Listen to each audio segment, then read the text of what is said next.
안녕하세요. 저는 65세 윤말순이에요.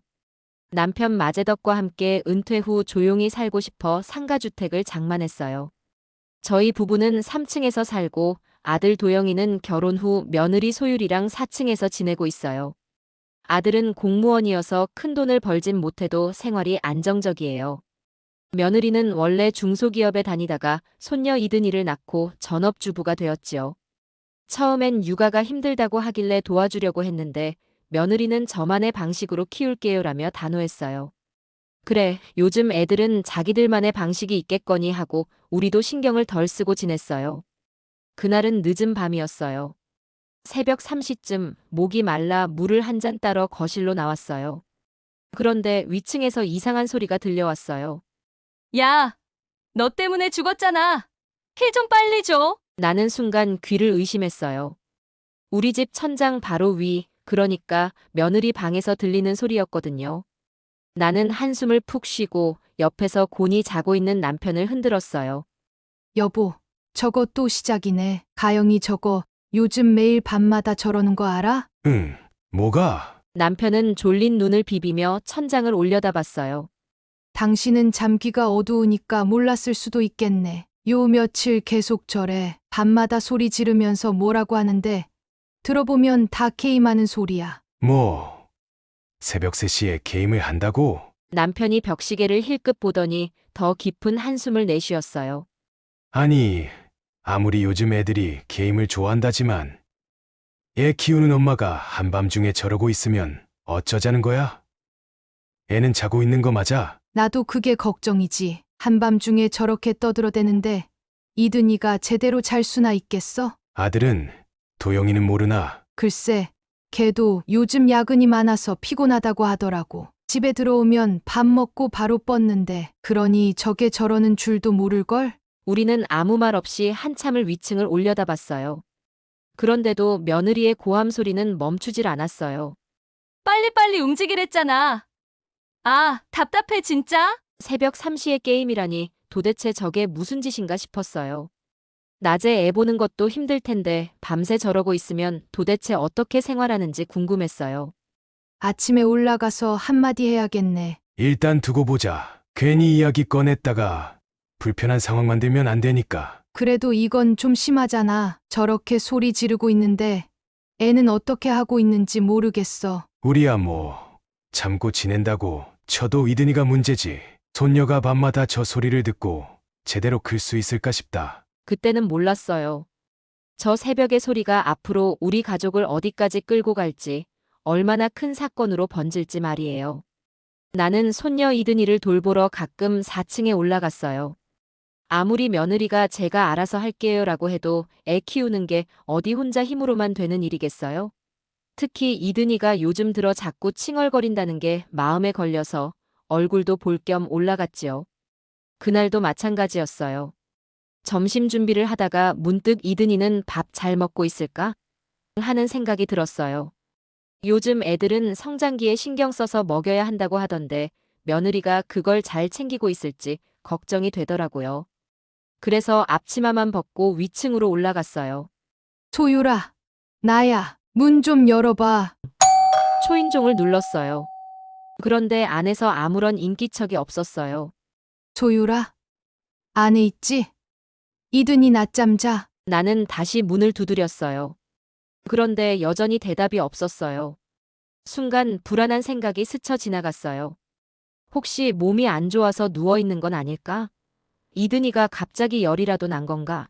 아니면 화장실에서 쓰러지기라도 한 건가? 소율아, 나야. 괜찮아? 나는 초조한 마음에 손잡이를 살짝 돌려봤어요. 잠겨 있었어요.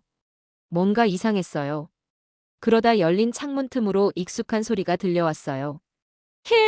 힐 좀 줘. 이걸 못 막냐고. 아, 진짜? 그 순간 내 손이 허공에서 멈췄어요. 이 소리 새벽마다 들리던 그 소리였어요. 그런데 이번엔 대낮이에요.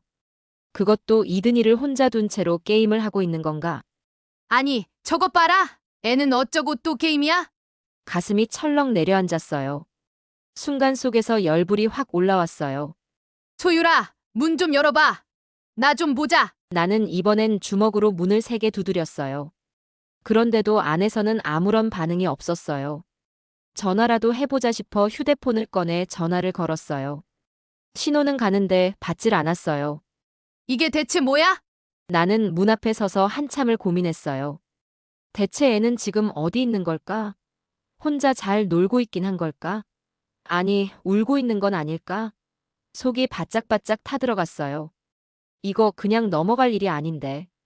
나는 결국 문 앞에서 한숨을 쉬고 돌아섰어요. 계단을 내려오면서도 자꾸만 찝찝했어요. 새벽에 게임하는 것도 모자라 대낮에도. 그럼 도대체 언제 애를 돌본다는 거야? 이건 단순히 육아 방식의 차이 문제가 아니었어요. 아무래도 뭔가 크게 잘못되고 있는 느낌이었어요. 이게 앞으로 얼마나 큰일로 번질지 나는 그때까지만 해도 몰랐어요. 그날 저녁 아들 도영이가 퇴근하고 이든이를 데리고 내려왔어요. 도영아. 이든이 데리고 왔구나. 어서 와라. 저녁 차려놨다. 같이 먹자. 네, 엄마. 근데 소율이는 안 내려왔어요. 속이 안 좋다고. 그냥 위에서 쉰대요. 또 요즘 밥맛 없다. 속 안 좋다 하면서 내려오지도 않네. 며칠째 그래? 그러게요. 나도 신경 써야 하는데 퇴근하고 나면 저도 기운이 없어서. 야, 너는 피곤하면 끝이냐? 내 마누라가 요즘 밥도 제대로 안 먹고 방에만 틀어박혀 있는 거면 이상한 거잖아. 얘기 좀 해봤어? 아버지, 얘기해봐야 별말 없어요. 그냥 힘들어서 그렇대요. 그걸 그냥 그러려니 하면서 넘어가? 그럼 애는 누가 챙기는데? 아들은 한숨을 푹 쉬며 말끝을 흐렸어요. 나는 속으로 저 녀석도 참 너무 둔하구나 싶었어요. 며느리가 요즘 이상하다는 건 나도 느끼고 있었어요. 그런데 남편 말 맞다나 도영이는 그걸 보고도 그냥 그러려니 하는 게 더 이상했어요. 그때 이든이를 보니 뭔가 이상했어요. 평소엔 와서 이것저것 만지작거리며 제잘거리던 애가 오늘은 말 한마디 없이 거실 구석에 가만히 앉아 벽을 보고 있는 거예요. 작은 손가락으로 벽을 살살 긁으면서 입술을 달싹이며 중얼거리고 있었어요. 이든아, 왜 그래? 할미한테 와서 놀자. 하지만 아이는 아무런 반응도 없었어요. 나는 눈살을 찌푸리며 천천히 다가갔어요. 우리 이든 누구랑 얘기하는 거야? 아이는 고개를 살짝 돌리더니 다시 벽을 바라봤어요. 마치 거기에 누군가 있는 것처럼요. 남편도 이 광경을 보고 눈치를 챘는지 낮게 중얼거렸어요. 여보, 얘가 오늘 좀 이상하지 않아? 그러게, 원래 이렇게 조용한 애가 아닌데. 나는 이든이 옆에 앉아 등을 살살 쓸어주며 다시 조심스럽게 물었어요. 이든아, 할미랑 얘기 좀 해볼까? 요즘 어디 아파? 하지만 아이는 여전히 벽을 보고 손가락을 까딱거리기만 할 뿐 아무런 대답도 하지 않았어요. 그제야 가슴이 철렁 내려앉았어요. 도영아, 이든이 원래 이래? 뭐가요? 요즘 말이 좀 줄긴 했는데 애들 크면서 변하기도 하잖아요. 변하기는 무슨, 얘가 원래 이렇게 말 없고 뭐하니 있었냐? 아버지, 그냥 피곤해서 그런 거겠죠. 애들이 하루 종일 뛰어놀고 나면 그럴 수도 있어요. 나는 아들의 무심한 태도에 속이 터질 것 같았어요. 도영아, 너 애한테 신경 좀 써라. 요즘 이든이 엄청 칭얼댄다며? 근데 말까지 줄었다고? 그게 그냥 애들 크는 과정 같아? 엄마, 너무 예민하게 생각하시는 거 아니에요. 아이들마다 성격이 다르고 크면서 달라질 수도 있잖아요. 야, 너는 내 새끼가 하루아침에 조용해졌는데도 그게 별거 아니라고. 부모가 저렇게 둔해서야 원. 아버지, 회사에서도 스트레스 받고 오는데 집에서도 너무 예민하면 저도 힘들어요. 그냥 좀 지켜보죠. 나는 입술을 꾹 깨물었어요. 그래, 내 말대로 별일 아닐 수도 있지. 근데 혹시 모르니까 조금만 더 신경 써봐. 그래 줄 수 있지?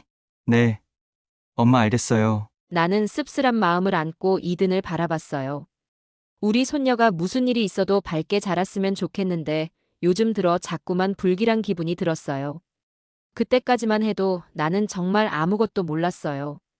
이게 시작에 불과하다는 걸요. 그날 오후 전화벨이 울렸어요. 발신인을 보니 낯선 번호였어요.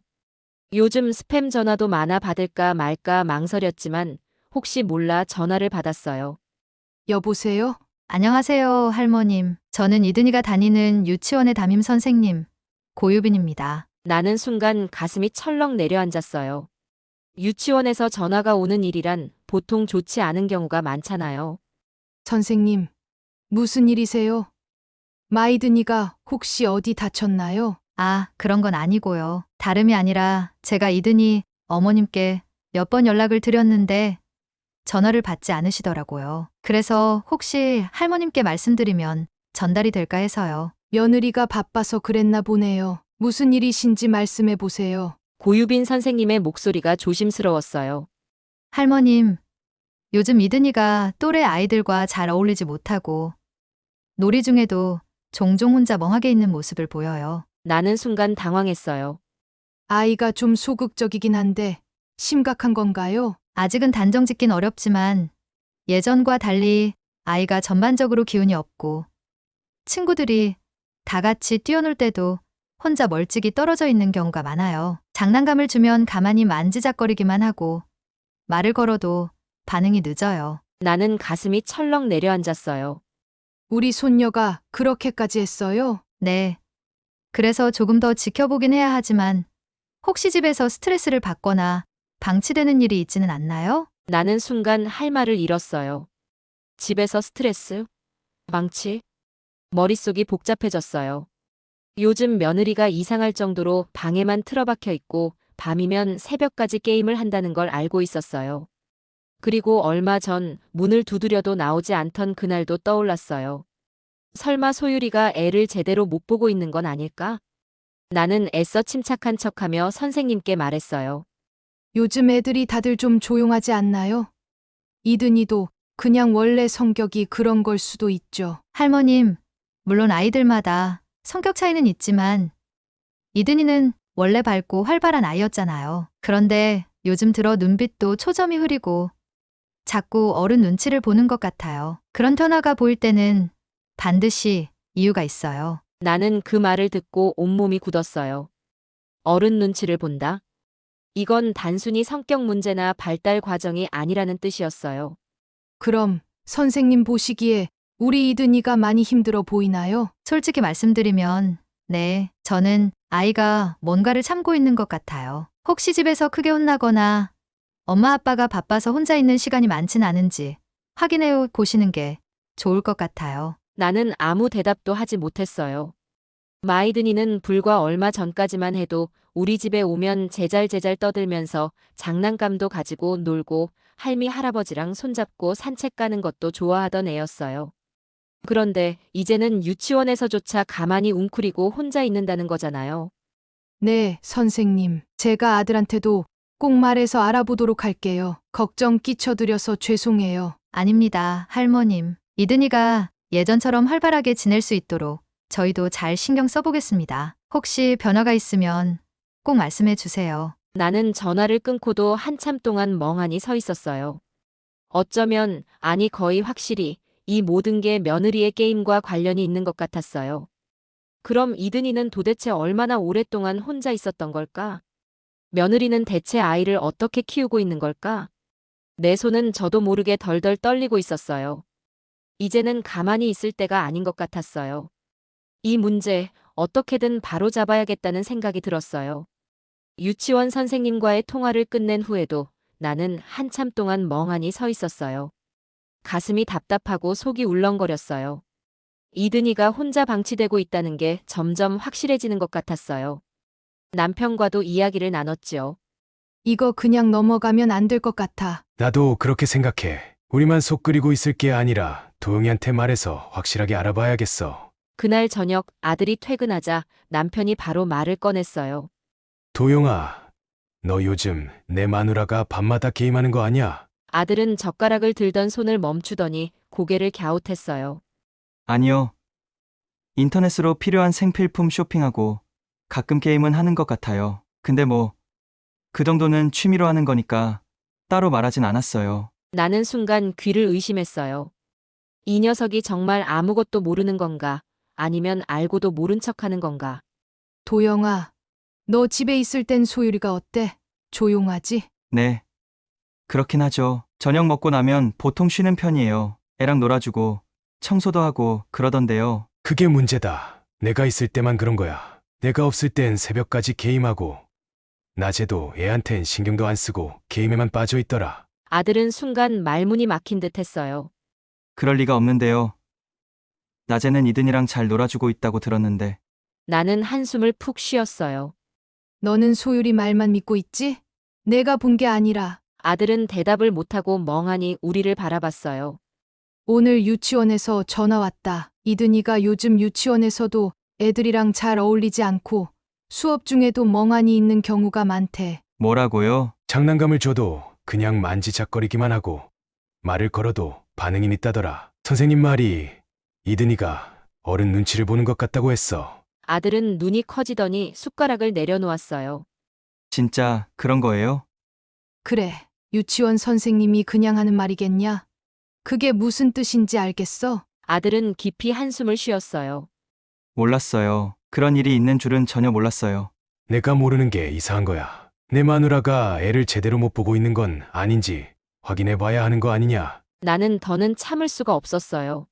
도영아, 엄마는 내내 집 위층에 살면서 다 보고 들었어. 내 와이프, 요즘 들어 문도 잘 안 열어주고, 낮에도 애를 혼자 두고 게임만 하고 있는 것 같아. 그러니 이든이가 저렇게 변한 거 아니겠어? 아들은 충격을 받은 듯 한참 동안 아무 말도 하지 못했어요. 와이프랑 얘기해 볼게요. 나는 아들의 반응을 보며 속이 터질 것 같았어요. 얘는 지금도 소율이를 감싸고 있네. 과연 소율이가 솔직하게 말할까? 아니면 또 변명만 늘어놓겠지. 나는 한숨을 내쉬며 생각했어요. 이 일이 어디까지 번질지 나는 점점 불안해졌어요. 소율이가 게임을 좋아한다는 건 알았어요. 결혼하기 전에도 게임을 곧잘 했다고 했으니까요. 하지만 그땐 그저 가벼운 취미 정도로만 생각했지요. 처음엔 육아 스트레스가 너무 심해서 게임을 다시 시작했다고 하더라고요. 아이가 잠들고 나면 넷플릭스를 보거나 쇼핑을 하면서 시간을 보냈는데 어느 날 오랜만에 게임을 켰다가 그날 이후로 아예 헤어나오질 못하게 됐대요. 육아 스트레스도 풀리고 사람들과 대화도 하니까 좋더라고요. 그렇게 소율이는 점점 현실보다 게임 속에서 더 위안을 얻기 시작했어요. 처음엔 밤에만 하던 게임이 점점 늘어나더니 낮에도 아이가 낮잠을 자면 몰래 컴퓨터를 켜는 일이 많아졌어요. 애가 깨기 전까지만 하자, 한 판만 하고 끄자. 그렇게 시작한 낮 게임이 시간이 갈수록 길어졌어요. 그런데 게임이 단순한 취미로 끝났으면 괜찮았겠지만 이게 점점 다른 문제가 되기 시작했어요. 온라인에서 만난 이상훈이라는 남자. 게임 속에서 알게 된 사람이었는데 말이 잘 통하고 게임 스타일도 비슷해서 금방 친해졌다고 했어요. 너 요즘 실력 좀 늘었더라? 낮에도 접속할 수 있어? 응, 딸 낮잠 재우고 하면 한두 시간은 할 수 있어. 이 한두 시간이 하루가 지나고 한 달이 지나면서 3시간, 4시간으로 늘어났어요. 애가 잠든 동안만 한다던 게임은 어느 순간 애가 깨어 있어도 하고 싶은 유혹을 참기 힘들어졌어요. 이 판만 끝내고 조금만 더 하면 이길 수 있는데. 그렇게 소율이는 점점 깊이 빠져들었어요. 그러면서 이상훈과의 대화도 많아졌어요. 단순한 게임 이야기가 아니라 현실에 대한 불만까지 털어놓기 시작했어요. 애 키우는 거 진짜 힘들겠다, 다. 남편은 좀 도와줘? 일하느라 피곤하대. 주말에도 애 본다고 하면서 그냥 누워만 있어. 결국 다 내가 해야 해. 헐, 완전 손 놓았네. 애 혼자 키우는 거랑 다를 게 없겠네. 맞아. 근데 나도 이젠 지쳤어. 그냥 아무 생각 없이 게임만 하고 싶어. 맞아. 게임할 때가 제일 행복하지. 여기선 육아도 남편도 잔소리도 없잖아. 이런 대화가 오가면서 소율이는 현실보다 게임 속에서 더 많은 위로를 받게 됐어요. 처음엔 단순히 게임을 같이 하는 사람이었지만 점점 이상훈은 현실에서 속마음을 터놓을 수 있는 유일한 상대가 되어버렸어요. 게임이 단순한 취미가 아니라 현실을 피하는 도피처가 된 거였어요. 그리고 그 도피가 어디까지 갈지 아무도 몰랐어요. 소율이 본인조차도요. 나는 요 며칠 동안 속이 바짝바짝 타들어갔어요. 손녀 이든이가 점점 말수가 줄어들고 유치원에서도 멍하게 있다는 이야기를 들었는데도 며느리는 변하는 게 없었어요. 아들은 현실을 몰라도 너무 몰랐고요. 여보, 이거 어떻게 해야 할까? 이렇게 가만히 있다간 우리 손녀만 불쌍해. 그러니까, 근데 우리가 아무리 말해봤자 도영이가 직접 보지 않으면 믿지도 않을 거야. 그럼 어쩌자는 거야? 그냥 이렇게 놔둘 수도 없고. 남편은 조용히 생각하더니 낮은 목소리로 말했어요. 홈캠을 설치하자. 홈캠? 그래, 우리가 직접 보지도 않고 소율이한테 뭐라 하면 분명 우리 육아 방식 존중해 주세요 같은 소리나 할 거야. 애를 어떻게 돌보는지 직접 확인부터 해야 해. 나는 처음엔 조금 망설였어요. 괜히 감시하는 것 같아서요. 그래도 너무한 거 아닐까? 애기 방에다 카메라까지 다는 건. 중요한 건 이든이라고. 내가 생각하는 것보다 상황이 더 심각할 수도 있어. 애가 저렇게까지 변하는데 그냥 둬도 된다고 생각해. 남편의 말에 나는 입을 다물었어요. 결국 작은 홈캠을 하나 사서 이든이 방 근처에 조심스럽게 설치했어요. 다음 날 우리는 녹화된 영상을 확인했어요. 나는 그 영상을 보고 손끝이 차가워지는 걸 느꼈어요. 영상 속 이든이는 거실 한가운데 혼자 앉아 있었어요. 작은 손으로 장난감을 만지작거리긴 했지만 장난을 친다기보다는 그냥 손에 쥔 채 멍하니 바라보고 있었어요. 얼굴에는 힘이 하나도 없었고 가끔씩 혼잣말을 중얼거리는 게 보였어요. 그러다 갑자기 입을 삐죽거리더니 눈물을 뚝뚝 흘리기 시작했어요. 엄마! 엄마! 손으로 바닥을 툭툭 치며 애타게 엄마를 불렀지만 아무도 오지 않았어요. 그런데 그 순간 영상 속에서 익숙한 소리가 들렸어요. 야, 빨리 공격하라고. 아, 진짜 답답해. 왜 거기서 죽어? 카메라에는 비치지 않았지만 소율이는 방 안에서 헤드셋을 끼고 게임에 열중하고 있었어요. 나는 숨이 턱 막혔어요. 애가 바로 옆에서 울고 있는데도 엄마가 한 번도 나오지 않았다는 거예요. 이건 단순한 육아 방식의 차이가 아니었어요. 이건 방치였어요. 남편도 화면을 보며 이를 악물었어요. 이게 대체 뭐 하는 짓이야? 여보, 나 이거 못 보겠어. 나는 눈물이 터질 것 같았어요. 손녀가 그렇게 애타게 엄마를 부르는데도 아무도 들어주지 않는 모습이 너무 가슴 아팠어요. 아들이 퇴근하자마자 우리는 그 영상을 꺼내 보여줬어요. 이게 뭐야? 내 아내가 애를 방치하고 게임만 하는 거다. 아들은 처음엔 영상을 보면서도 어리둥절해했어요. 하지만 이든이가 울면서 엄마를 부르는데도 방 안에서 게임 소리만 계속 들리는 걸 확인하는 순간 얼굴이 하얗게 질렸어요. 이게 진짜야? 너 아직도 모르겠어? 이게 내 와이프가 애 보는 방식이야. 애가 저렇게 울고 있는데 엄마라는 사람이 뭐 하고 있어? 우리만 얘기하면 못 믿을 것 같아서 증거를 보여주는 거다. 이제도 소율이 두둔할래? 아들은 아무 말도 못했어요. 화면을 계속 보다가 마이든이가 결국 울다 지쳐 바닥에 누워버리는 모습을 보더니 얼굴이 일그러졌어요. 엄마, 아버지, 저 먼저 올라갈게요. 아들은 우리에게서 영상을 확인하자마자 얼굴이 굳더니 계단을 2칸씩 뛰어 올라갔어요. 나는 따라 올라가고 싶었지만 부부끼리 이야기를 나누게 두는 게 나을 것 같아 남편과 함께 거실에 남았어요. 하지만 마음은 한시도 편치 않았어요.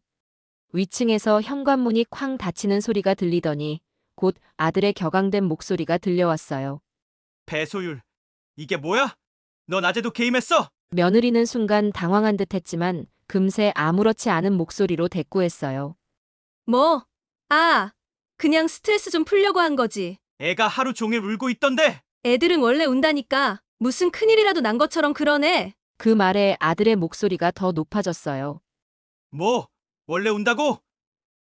내가 지금 그 말이 나와? 애가 엄마를 부르면서 그렇게 울고 있는데도 너는 게임하느라 한 번도 나가 보지 않았잖아.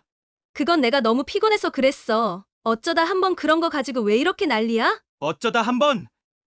내가 생각하는 그 어쩌다 한 번이 하루에 몇 시간인데. 하, 진짜. 당신도 나한테 잔소리할 거야? 나도 힘들다고. 하루 종일 애랑 씨름하는 게 얼마나 지치는지 알아? 내가 뭐 하루 종일 논 것도 아니고 잠깐 스트레스 풀려고 한 건데 이걸 이렇게까지 몰아붙여야 돼. 아들은 순간 헛웃음을 터뜨리더니 손으로 머리를 쓸어 올렸어요. 잠깐! 내가 말하는 그 잠깐이 도대체 몇 시간이야? 애가 내 옆에서 울고 있는데도 신경도 안 쓰고 게임에만 빠져 있었잖아. 내가 지금 엄마라는 게 말이 돼? 아, 정말. 나 게임 좀 했다고 이 난리야? 요즘 나 우울한 거 몰라?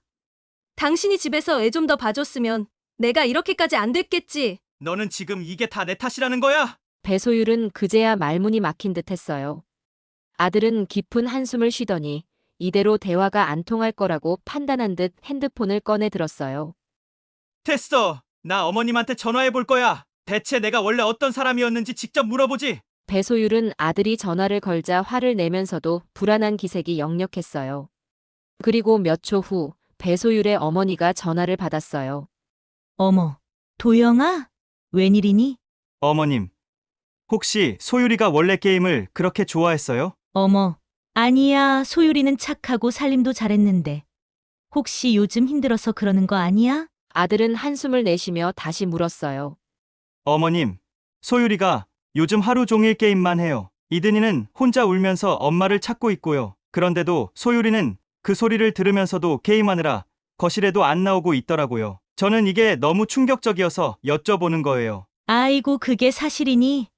에휴, 그래도 너희가 좀 이해해줘라. 애 키우는 게 얼마나 힘드니? 내가 퇴근하면 좀 더 도와주고 그러면 나아질 수도 있지 않겠니? 어머님, 저는 퇴근하면 애랑 놀아주려고 노력하는데요. 문제는 낮에 이든이랑 있을 사람이 소율이잖아요. 그런데 소율이는 애랑 노는 게 아니라 게임 속에서 딴 사람이랑 노는 거라고요. 사도는 순간 말이 없었어요. 그러다 다시 나지막이 말을 이었어요. 그래도 소율이가 원래 그런 애는 아니야. 너한테도 잘하고 살림도 잘하고 아마 요즘 많이 힘들어서 그러는 거겠지. 그런데 그때 뒤에서 낮게 한숨을 내쉬는 목소리가 들렸어요. 솔직히 우리 가족도 알고 있었어. 배소율의 오빠 배영우가 입을 열었어요. 내가 솔직히 말할게. 우리 가족도 알고 있었어. 소율이 원래 게임 좋아했어. 근데 결혼하고는 좀 잠잠하길래 괜찮은 줄 알았지. 뭐라고요? 소율이가 원래 학창 시절부터 게임에 엄청 빠져 있었어. 대학 때도 게임 때문에 수업 빼먹고 취업하고도 밤새 게임하다가 지각하고 그런 적 많았거든. 아들은 충격을 받은 듯 아무 말도 하지 못했어요. 근데 결혼하고 나서는 잘 사는 것 같길래 이제 좀 정신 차렸구나 했지. 설마 애를 두고도 그러고 있을 줄은 몰랐네. 어머님, 아버님은 이거 알고 계셨어요? 사도는 난처한 기색이 역력했어요. 그래도 결혼하고는 잘 지낸다고 해서 엄마가 괜히 상처 줄까 봐 뭐라 못했지. 아들은 휴대폰을 쥔 손에 힘을 줬어요. 이제야 모든 게 이해가 되는 듯 했어요. 소율이가 육아 때문에 갑자기 게임에 빠진 게 아니라 원래부터 그런 성향을 가지고 있었던 거였어요. 알겠습니다, 어머님. 아들은 단호한 목소리로 마지막 인사를 남기고 전화를 끊었어요. 그가 뭔가를 결심한 듯한 표정을 짓고 다시 며느리를 바라보았어요. 이제 도영이의 눈에도 모든 게 명확해졌어요. 그리고 그가 어떤 결정을 내릴지 나는 조용히 지켜볼 수밖에 없었어요. 며칠 동안 팽팽하게 긴장감이 감돌았어요. 아들은 며느리와 큰 싸움을 하고도 좀처럼 감정을 정리하지 못하는 듯 했어요. 밤늦게까지 말도 없었고 출근 준비를 하면서도 심각한 표정으로 생각에 잠겨 있었어요. 그런데 다음 날 아침 아들이 뭔가를 발견한 듯 얼굴이 확 변하더니 불이 나게 서랍을 뒤적이며 우편물을 꺼냈어요. 도영아, 왜 그래? 무슨 일 있어? 엄마, 이거 좀 보세요. 아들이 내민 건 카드 명세서였어요. 나는 무슨 일인가 싶어 자세히 들여다봤어요. 그런데 숫자를 보는 순간 심장이 철렁 내려앉았어요. 320만 원, 480만 원, 720만 원. 이건 단순한 생활비가 아니었어요. 이게 뭐야? 이 돈을 어디다 이렇게 쓴 거야? 아들도 눈을 질끈 감으며 이를 악물었어요. 엄마, 이거 전부 게임 결제한 내역이에요. 뭐라고? 그제야 옆에서 남편도 다가와 명세서를 훑어보더니 얼굴이 굳어졌어요. 이게 다 게임 때문에 쓴 돈이라고? 네, 몇 달 동안 꾸준히 나간 금액이에요. 합쳐보니까 벌써 수천만 원이 넘어요. 나는 숨이 턱 막혔어요. 아들은 아무 말도 하지 않고 명세서를 움켜쥐더니 그대로 위층으로 올라갔어요. 그리고 얼마 후 위층에서 쾅 하는 문 여닫는 소리와 함께 고성이 터져 나왔어요. 배소율, 이게 다 뭐야? 뭐가? 내가 쓴 카드 내역이야. 대체 이 돈을 어디다 다 쓴 거야? 며느리는 순간 당황한 듯 했지만 금세 태연한 표정을 지으며 변명하기 시작했어요. 그냥 잠깐 기분 좋으려고 쓴 거야. 미안해. 이제는 안 할게. 아들은 헛웃음을 터뜨리며 명세서를 바닥에 던졌어요. 미안하다고? 이게 미안하다고 될 일이야? 몇 달 동안 게임에 돈을 이렇게 퍼부었는데 그게 그냥 기분 전환이었다고? 배소율은 입술을 꾹 깨물더니 작게 중얼거렸어요. 나도 멈추기가 쉽지 않아. 후회하고 있지만 자꾸 또 게임을 하게 돼. 그 순간 아들의 얼굴이 새파랗게 질렸어요. 너 이게 중독이라는 거 인정하는 거야? 내가 게임에 빠져서 애도 방치하고 우리 몰래 돈까지 이렇게 쓴 거야? 배소율은 대답을 못했어요. 나는 그 밑에서 아들의 고함 소리를 들으며 남편과 눈을 마주쳤어요. 이제 더 이상은 안 된다는 걸 우리 둘 다 알고 있었어요. 아들과 며느리의 다툼이 끝난 후 우리는 더 이상 이 상황을 두고 볼 수 없다고 결심했어요. 남편은 평소처럼 소주 한 잔을 따라 마시더니 단호한 목소리로 입을 열었어요. 이제 더 이상은 못 참겠다. 결단을 내려야겠어. 나는 남편의 눈빛을 보고 알았어요. 이 사람이 단순히 화가 나서 저러는 게 아니라는 걸요. 소율아, 너 이대로 살 수는 없지 않겠니? 내가 게임을 끊고 정신 차릴 생각이 없다면 우리 집에서 나가야 한다. 어머님, 너무하세요. 저는 그냥 저만의 시간이 필요했던 거라고요. 어떻게 저를 내쫓으려고 하세요? 나는 순간 화가 치밀었어요. 기회를 줘도 내가 제대로 잡을 생각을 안 했잖아. 애가 저렇게 변해가는데도 넌 잠깐 스트레스 풀려고 그랬다는 말밖에 못해? 남편도 더 이상 참지 못하고 소리를 높였어요. 소율아, 내가 가정을 책임지는 부모라면 그딴 말이 나오면 안 돼. 부모가 된다는 건 단순히 애 낳고 기르는 게 아니야. 책임지는 거야. 저도 노력할게요. 이제 정말 안 그럴게요. 한 번만, 딱 한 번만 기회를 주세요. 하지만 이제 더 이상 아들도 며느리 편을 들지 않았어요. 소율아, 나도 지금까지 널 이해하려고 노력했어. 힘들 거라는 것도 알아. 하지만 이건 단순히 힘들고 말고의 문제가 아니야. 이건 가정이 깨질 수도 있는 문제라고. 배소율은 그제야 상황의 심각성을 깨달은 듯 보였어요. 손을 떨며 무릎을 꿇고 눈물을 흘렸어요. 나 정말 후회해. 이제 진짜 안 그럴게. 치료도 받고 게임도 당장 지울게. 그러니까 한 번만 기회를 줘. 나는 그녀를 바라보며 깊은 한숨을 쉬었어요. 이제 와서 눈물을 흘리면 뭐하나. 손녀가 이 지경이 될 때까지 돈을 수천만 원이나 써가며 게임을 하던 사람이 진심으로 변할 수 있을까? 남편은 며느리를 냉정하게 바라보며 마지막으로 말했습니다. 기회를 주는 건 우리가 아니라 내 자신이야. 너 정말 달라질 수 있겠어? 배소율은 고개를 끄덕였지만 나는 아직 확신이 서지 않았어요. 정말 그녀가 변할 수 있을까?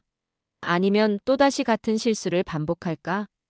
이제 우리의 결정이 가족의 미래를 좌우할 순간이 다가오고 있었어요. 그날 밤 며느리는 한참을 울었어요. 그동안 자신이 해온 행동이 얼마나 심각했는지 가정을 깨트릴 뻔했다는 걸 깨닫고 나니 두려운 듯했어요. 저 정말로 고칠게요. 나도 예전처럼 살고 싶어요. 그런데 솔직히 혼자서는 못할 것 같아요. 아들은 단호한 목소리로 대답했어요.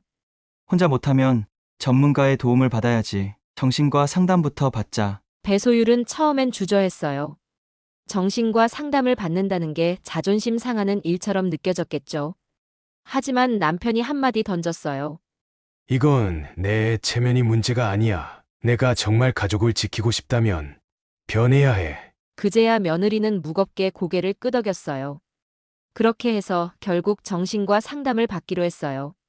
처음 상담을 받던 날 며느리는 눈시울을 붉히며 이렇게 말했다고 하더라고요. 사실은 저도 게임을 끊고 싶었어요. 그런데 너무 힘들었어요. 외롭고 지치고 현실에서는 아무도 제 이야기를 들어주지 않는 것 같았거든요. 게임이 그걸 채워줬어요. 그 말을 듣는데 마음이 참 복잡했어요. 며느리는 게임 중독에서 벗어나고 싶었지만 방법을 몰랐고 도움을 청할 곳도 없었던 거예요. 그래서 점점 더 가상세계로 도망쳤고 현실보다 게임 속 사람들이 더 편해진 거였죠. 하지만 이제는 변하겠다고 결심했으니 믿고 지켜봐야 했어요. 며느리는 상담을 받으면서 게임과 완전히 선을 긋기로 했어요. 가장 먼저 게임 계정을 삭제했어요. 게임을 완전히 끊으려면 내 계정을 지워야 할 것 같아요.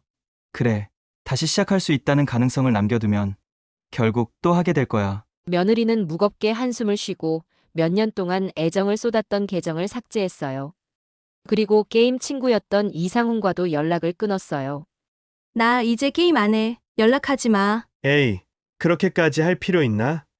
그냥 적당히 즐기면 되지. 아니, 나는 이제 내 가족을 지킬 거야. 그렇게 며느리는 스스로 게임과의 인연을 완전히 정리했어요. 처음엔 힘들어했지만 점점 정상적인 생활 패턴을 되찾고 무엇보다도 이든이에게 더 집중하려 애썼어요. 그러면서 우리에게 죄송함과 감사함을 동시에 표현했어요. 어머님, 아버님 정말 죄송해요. 그리고 감사합니다. 저를 이렇게까지 포기하지 않고 잡아주셔서요. 나는 며느리의 손을 조용히 잡아주었어요.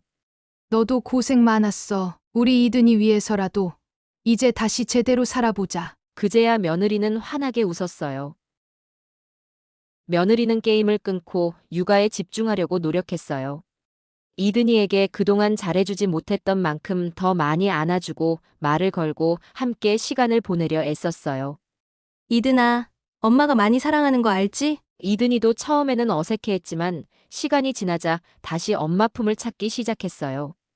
그리고 며느리는 모르는 게 있으면 나에게 먼저 도움을 청했어요.